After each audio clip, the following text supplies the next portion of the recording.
खामोशी से पहचान बनाते रहो, वक्त खुद बताएगा आपका नाम। Hello viewers, good morning, have a great day. So कैसे हो आप सब? आई होप आप सब अच्छे हो और अपनी अपनी पढ़ाई अच्छे से कर रहे हैं। मेरा नाम श्री है और मैं DSSS की प्रिपरेशन करती हूँ और मैं अपनी प्रिपरेशन जर्नी आप लोगों के साथ शेयर कर रही हूँ। सो जी, सुबह की शुरुआत हुई है मेरी हिस्ट्री पढ़ने से और हिस्ट्री के जो नोट्स है वो मैं गौरव सर से पढ़ती हूँ। गौरव सर जिनका यूट्यूब चैनल है गौरव ज्ञानधारा और जिनका पूरा नाम है गौरव सिंह घाणेराव, जो कि राजस्थान के हैं। यहाँ पे मैं गौरव सर का चैनल का कोई ऐड नहीं कर रही। किसी ने मुझसे पूछा था आप हिस्ट्री किससे पढ़ते हो, तो उनके लिए मैं बता रही हूँ।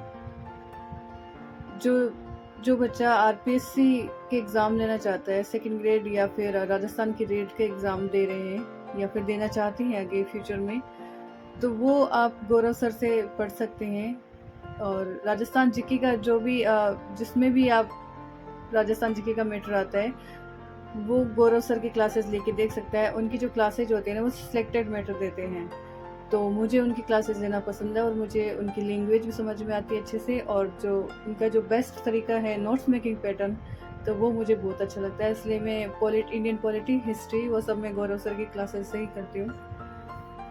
और कल मैंने आपको बताया था कि मैं आपको कल पॉलिटी के नोट्स दिखाऊंगी। सो ये है मेरे पॉलिटी के नोट्स।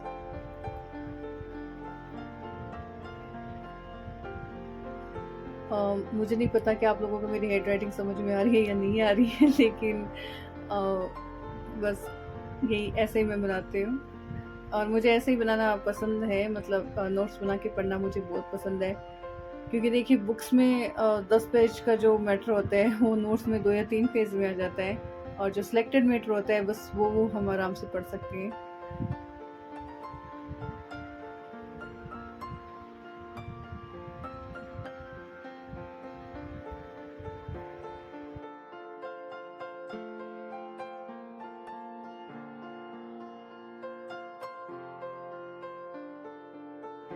और ये नोट्स मैंने गौरव सर की क्लासेस से ही बनाए हैं। सो मैं यहाँ फिर से कह रही हूँ कि मैं उनका कोई एड या कुछ नहीं करी, मैं बस अपना पर्सनल एक्सपीरियंस बता रही हूँ कि मुझे उनकी क्लासेज अच्छी लगती है।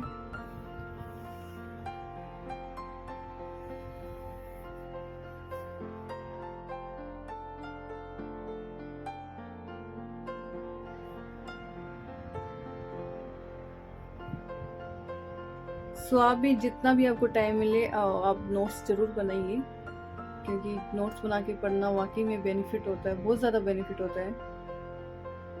सो हिस्ट्री पॉलिटी करके मैं अपना कंप्लीट स्लॉट, अब मैं आ गई हूँ लंच की प्रिपरेशन करने के लिए।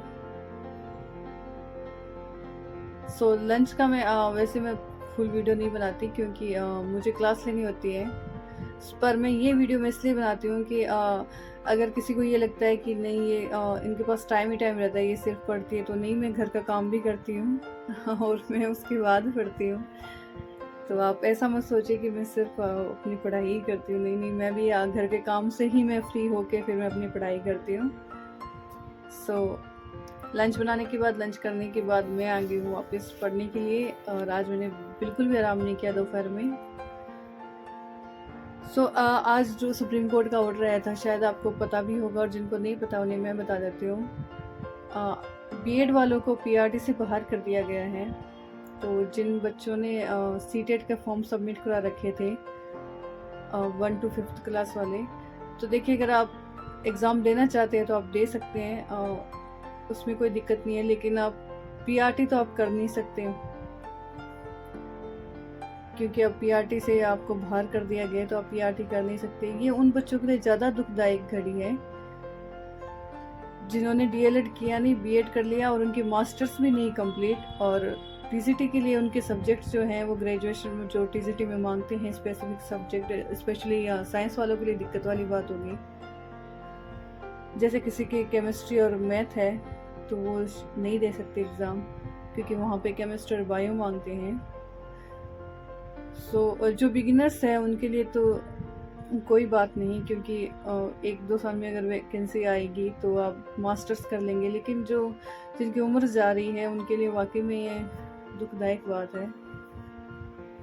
सो राजस्थान में तो ये पहले ही कर दी गई थी रेट के एग्ज़ाम के टाइम, बीएड वालों को बाहर कर दिया गया था।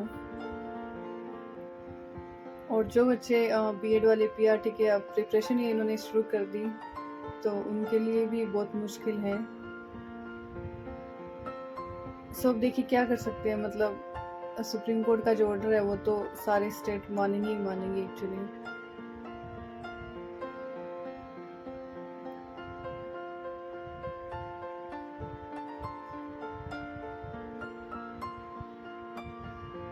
सो इस पे मैं अब ज़्यादा कुछ कह नहीं सकती, क्योंकि मुझे मतलब उन बच्चों के लिए भी दुख हो रहा है जिन्होंने फॉर्म सबमिट करवा दिए हैं, सीटेट वाले, और पीआरटी की प्रिपरेशन कर रहे हैं, और जिन्होंने डीएलएड कर रखा है उनके लिए भी अगर देखा जाए तो सही है, क्योंकि उनकी जो सीटें हैं, मतलब उनके लिए तो खुशी की ही बात है कि चलो अब हम हैं सिर्फ डीएलएड वाले, हमें मौका मिलेगा।